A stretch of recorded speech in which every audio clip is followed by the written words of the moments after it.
Hi everyone, it's Nicole McGork for Lawn Fawn September Inspiration Week, and today I have a card share featuring the brand new Snow Day stamps and coordinating lawn cuts dies. To create my card, I am first going to stamp these little bunnies, both of the standing bunnies from the Snow Day stamp set using Memento Tuxedo Black ink. And then I will stamp the little heart using some wild cherry ink from My Favorite Things. And I'll stamp the trees with a combination of My Favorite Things hybrid gumdrop green ink. And I'm going to stamp several of these so that I make sure I get quite a few with good impressions. I'm going to be layering several of these trees to put together a scene. And I'll also use a little bit of Hero Arts lime green ink.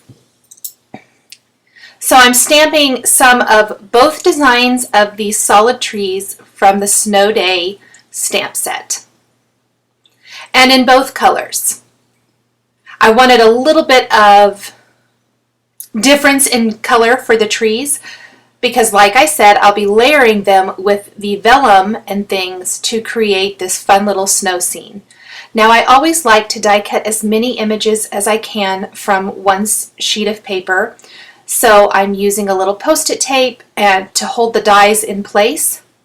And before I die cut those, I'm going to go ahead and color in my bunnies so that I can die cut those at the same time. I'm using a little bit of R20 to color in the insides of the bunny's ears and add a little color to their cheeks. And then I'll use a combination of cool gray Copic markers to color in the bunnies very lightly with grays to give them the illusion of having some shadowing and depth and dimension, but I still want them to appear to be white. So I like to use some of my cooler gray colors to achieve this look.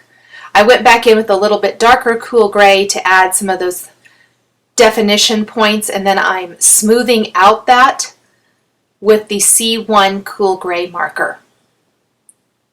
And I take that marker over the pinks on the inside of the ears as well, as I feel like that kind of dulls the pink a bit or mutes it, makes it quite not so vibrant, and it fits in better with the rest of the coloring.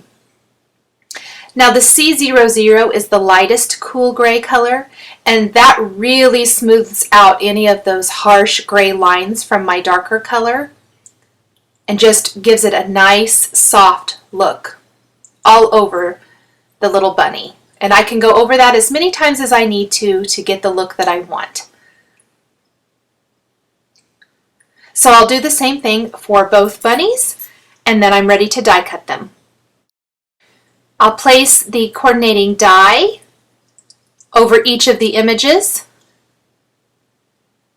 and that way I can run all of these through at one time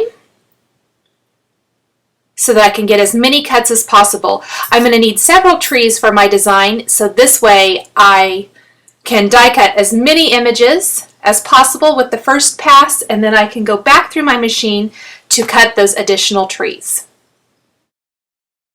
Now I will need a few more pieces die cut. I'm going to use the stitched rectangle die from the Small Stitched Rectangles die collection.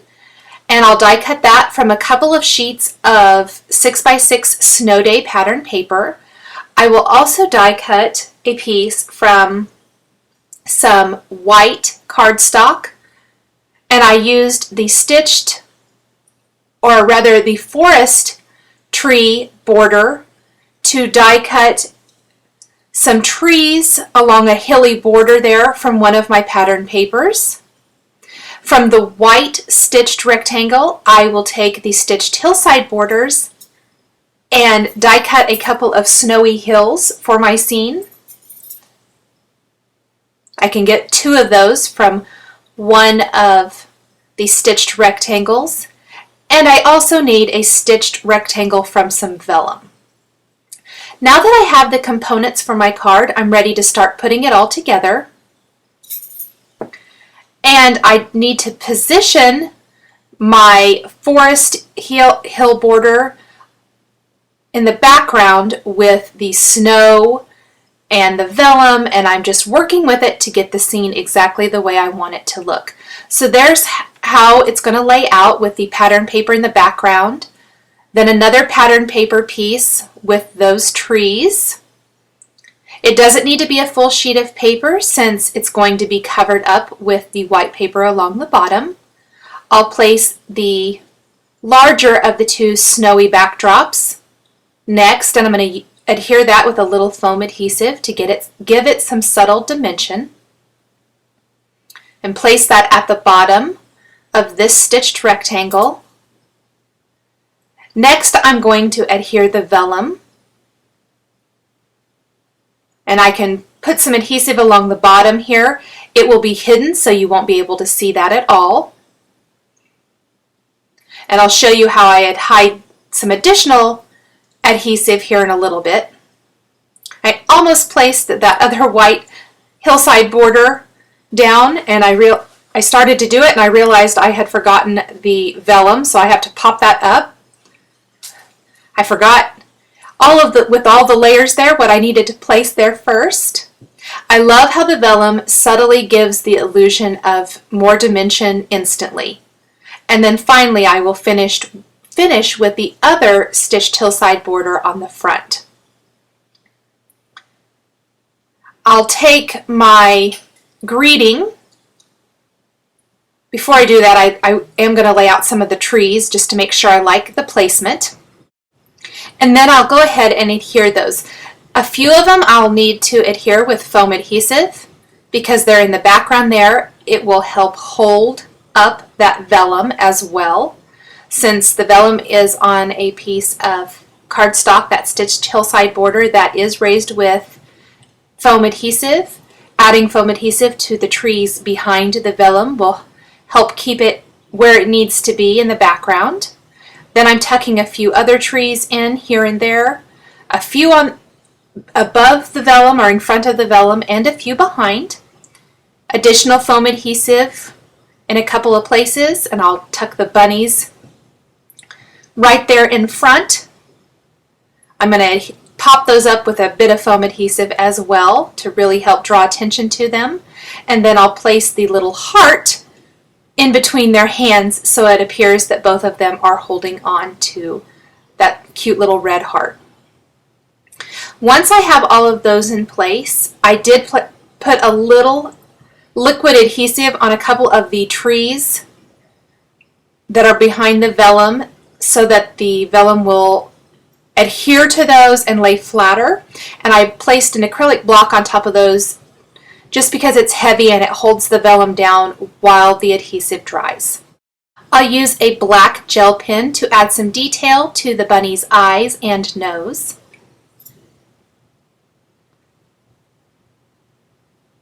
And then I will go ahead and take a couple more Copic markers and add some shadowing underneath those bunnies.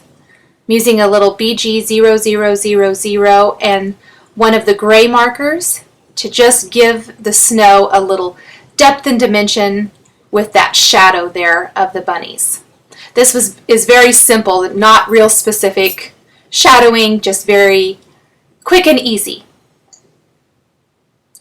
Now I'm ready to go ahead and stamp my greeting. I'm going to use the powder tool so the embossing powder sticks only to where I stamp the greeting.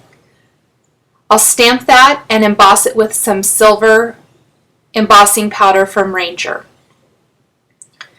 Once I have that, I'm going to use a little liquid applique to give the bunnies some dimensional poofy little tails. You just dab this on and heat it with your heat tool like you would embossing powder, and it puffs up and creates those cute little puffy tails that you see in the finished photo. I embossed a few snowflakes from the Snow Day stamp set in white embossing powder on the vellum to finish out the snowy scene. And then I'm taking a glitter pen from Sakura, this is the Stardust glitter pen, and adding some detailing to the trees. To any of those little white spots, I'm just adding a little glitter detail to finish those all off. thing I'm going to do is take my white pen and add detailing to the cheeks of the bunny and also to the bodies of the bunny. I love those little white dot detail and how it finishes off the card. I'm going to take my tape runner and adhere this decorated panel to a white card base, and my card is finished. I hope you've enjoyed this video showcasing the brand new Snow Day stamp set and coordinating lawn cuts dies from Fawn. The supplies I've used are listed and linked below the video on YouTube. Thanks for watching, and we'll catch you next time.